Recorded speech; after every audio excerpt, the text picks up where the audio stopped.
প্ৰজন্মৰ পিছত প্ৰজন্ম ধৰি চাণক্যই তেওঁৰ নীতিৰে জীৱনৰ সফলতাৰ সৈতে আগুৱাই যোৱাৰ দিশ দেখুৱাইছে।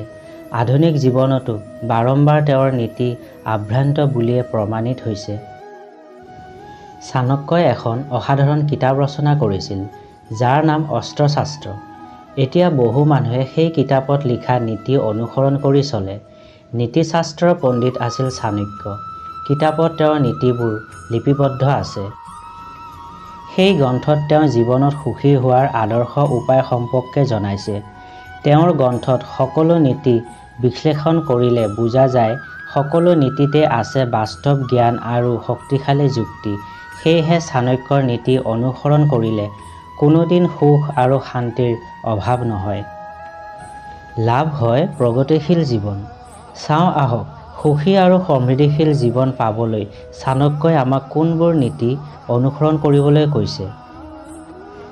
১ নম্বৰ হৈছে অস্থিৰ মনক শান্ত কৰক। মন শান্ত হ'লেহে প্ৰকৃত বন্ধু চিনিব পাৰিব।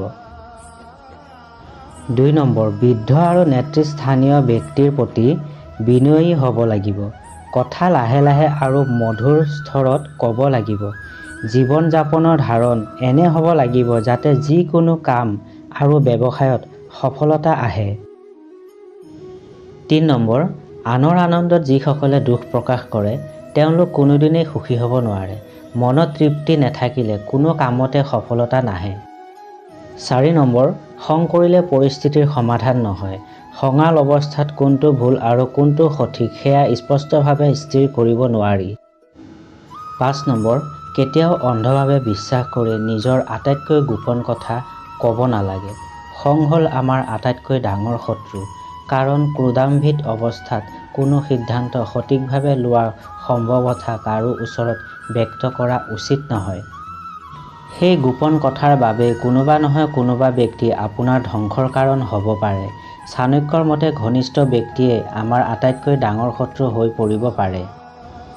৬ নম্বৰ, আমি জীৱনটো পাইছোঁ সেয়া তেনেই সৰু। আমি আমাৰ ভুলৰ পৰাই শিক্ষা লওঁ।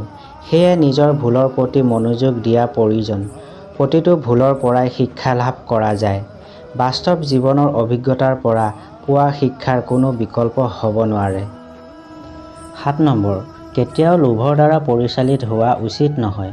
লোভৰ বশৱৰ্তী হ'লে বাৰম্বাৰ ভুল পদক্ষেপ লোৱাৰ আশংকা থাকে। ভিডিঅ'টো চাই ভাল লাগিলে লাইক কমেণ্ট শ্বেয়াৰ কৰিব আৰু নতুন বন্ধু বান্ধৱীসকলে মোৰ চেনেলটো ছাবস্ক্ৰাইব কৰি দিব। ধন্যবাদ।